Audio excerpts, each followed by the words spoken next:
কিছু কিছু ফ্রিজে নতুন অটো সুইচ লাগানোর পরও অটো হয় না বা অটো করতে পারে না যারা, তাদের জন্য এই ভিডিওটা। একটি বরফের বোতলের ভিতরে অটো সুইচের বেলুসটাকে ঢুকিয়ে দিবেন। সিরিজ লাইনের 2টা কেবল অটো সুইচের ভিতরে 2 পিনের ভিতরে দিবেন। দেওয়ার পরে এই দেখতে পাচ্ছেন একটি নাট আছে, এই নাটটাকে আস্তে আস্তে টাইট দিবেন। আস্তে আস্তে টাইট দিবেন যখন, তখন অটো হবে। কিছুক্ষণ সময় লাগবে। এই যে আমি আস্তে আস্তে টাইট দিতেছি, এই যে দেখেন অটো হয়ে গেছে। এখন এটাকে আবার বের করতেছি বোতলটা, অটো সুইচের বেলুসটাকে ইয়া থেকে বের করলাম বরফ থেকে। এই যে দেখেন আবার অটো ছেড়ে দিছে। আবার বেলুসটাকে ভিতরে ঢুকাবো বরফের ভিতরে।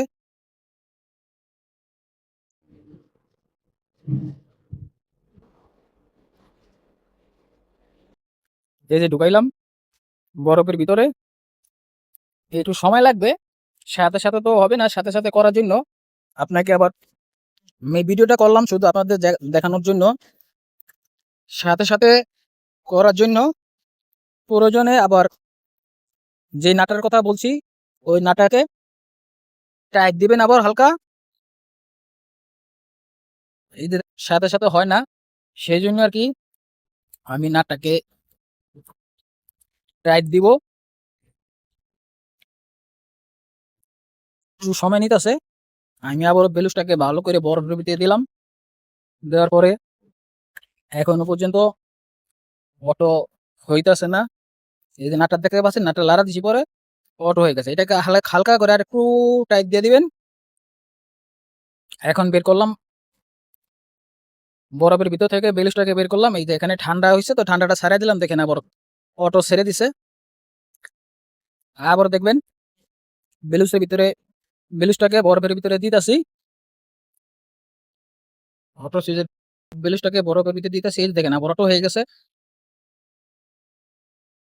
এই যে নাটটা দেখতে পাচ্ছেন, এই নাটটাকে টাইট দিবেন।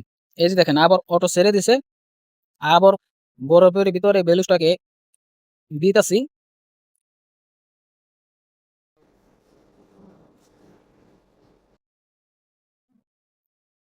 এই যে দেখেন আবার অটো হয়ে গেছে। মানে এটা হলো আপনার ফ্রিজের নিয়ন্ত্রণ করার জন্য অটো এইভাবে করতে পারেন। ওয়ালটন ফ্রিজ, কিছু কিছু ফ্রিজের একটু প্রবলেম আছে, সেই ফ্রিজে অটো হয় না।